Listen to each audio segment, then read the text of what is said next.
참 예수님, 오늘은 6월 30, 연중 제13주간 화요일입니다. 독서와 복음 말씀 봉독하도록 하겠습니다. 성부와 성자와 성령의 이름으로 아멘. 제1독서입니다. 아모스 예언서의 말씀입니다. 이스라엘 자손들아, 주님이 너희를 두고 이집트 땅에서 내가 데리고 올라온 시족 전체를 두고 한 이 말을 들어라. 나는 이 땅의 모든 시족 가운데에서 너희만 알았다.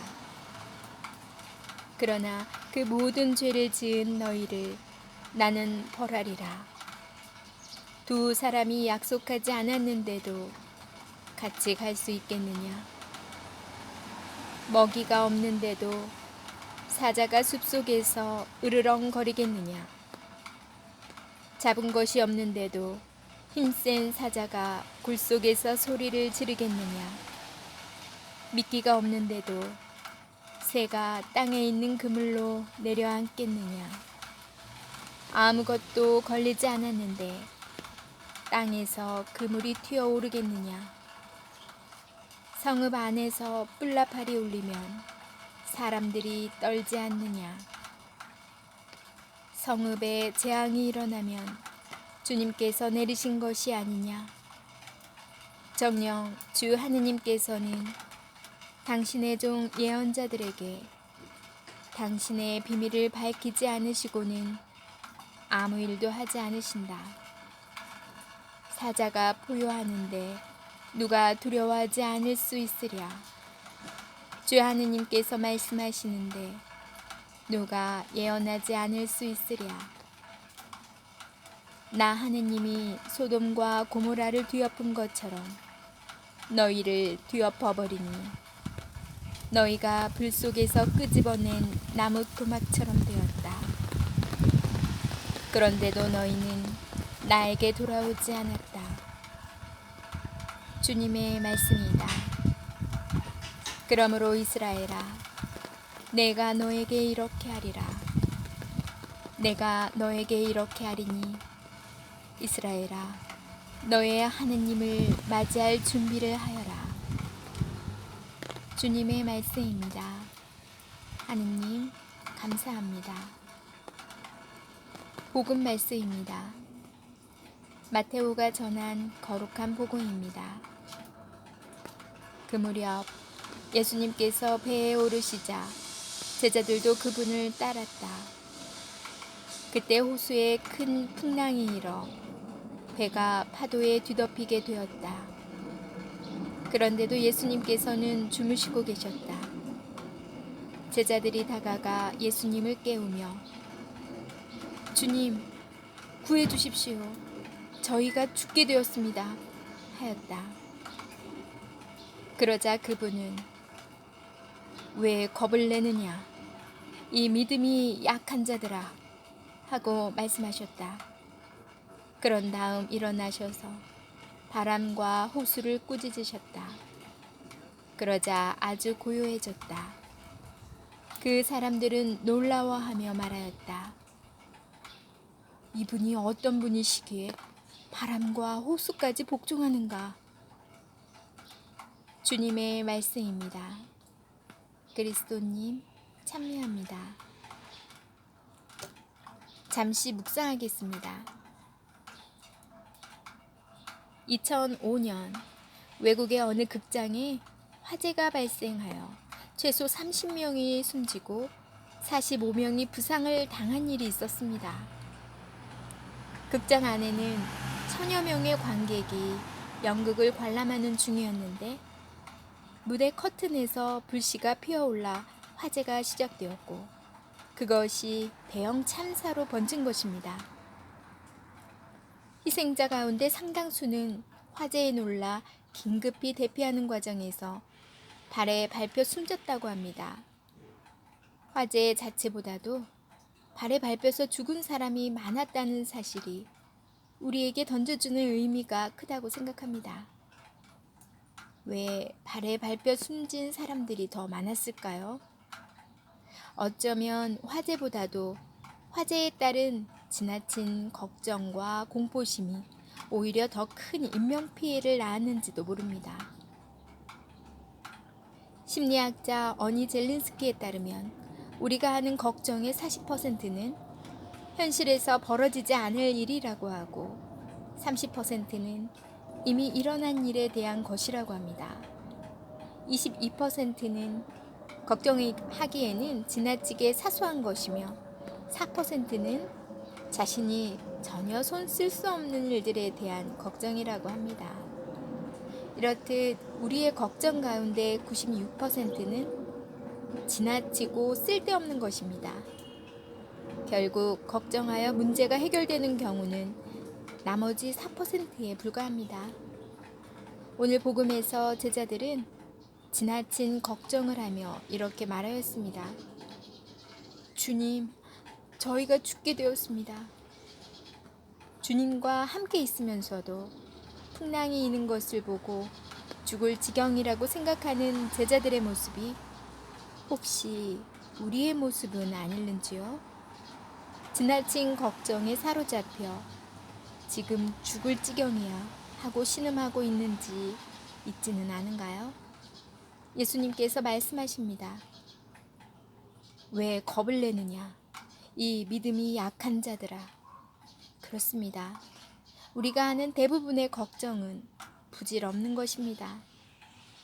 그러한 걱정으로 신음하느니 그럴 때일수록 하루하루를 주님께 맡기는 것이 어떻겠습니까? 그래야 지나친 걱정이 불러일으키는 화를 면하지 않겠습니까? 아멘. 성부와 성자와 성령의 이름으로 아멘. 어제 간밤에는 천둥 번개를 치며 정말 요란하게 비가 내렸는데요. 아침에 보니 이제 보슬보슬 비가 굉장히 잦아들었어요. 오늘 복음에서 방금 예수님께서 걱정하지 마라 했는데 갑자기 걱정되는 일이 생겼어요. 제가 촬영을 하다 보니까 이 빛 속에 글쎄 꿀벌 하나가 꽃에 꿀을 따러 왔어요. 다른 애들은 다 집에 있는 것 같은데 혼자 왔는데 비에 날개가 젖어서 못 날고 있어요. 정말 걱정인데 어떡하죠? 부디 날개가 좀 말라서 집에 잘 갔으면 좋겠네요. 오늘은 제가 나무 한 그루를 보여드릴게요. 여러분 이 나무 공작단풍 아시나요? 많이 보셨을 거예요, 주변에. 저희 집에 있는 나무인데 워낙 치렁치렁 머리카락이 하도 길어서 나무 가지를 제가 손질했어요. 이거 자랑하려고 보여드리는 거예요.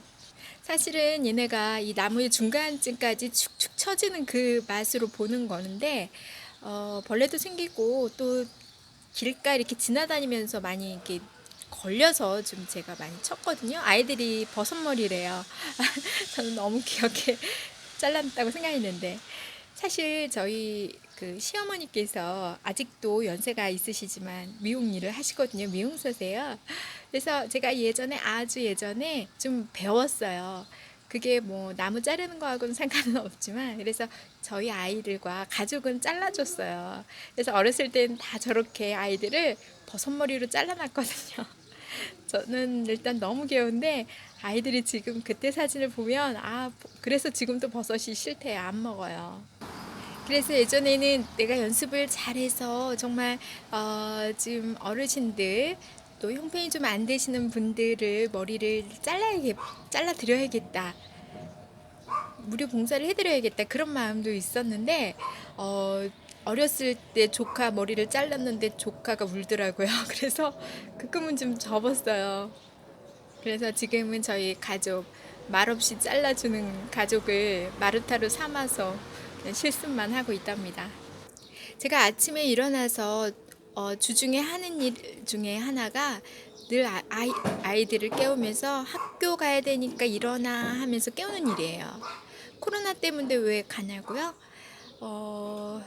예, 코로나지만 일주일에 초등은 한 번 학교를 오프라인 등교를 하고 나머지는 온라인 등교를 해요. 집에서. 중학생은 지역마다 물론 다르긴 하겠지만 3주에 한 번씩 일주일간 학교를 가. 일주일 학교 가고 2주 쉬고 이런 식으로. 이렇게 생활이 바뀔 줄은 정말 꿈에도 생각을 못했어요. 이제 학교 선생님들은 거의 코칭의 역할만 하세요. 아이가 일어나서 출석 체크를 하였는지, 숙제를 그날 올렸는지, 또 강의한 내용을 다 수강했는지 체크만 하고, 또 부모의 역할도 굉장히 커졌어요. 옆에서 또 서포트 해줘야 되거든요. 아, 여기는 어린 감이 잘 익어가고 있네요.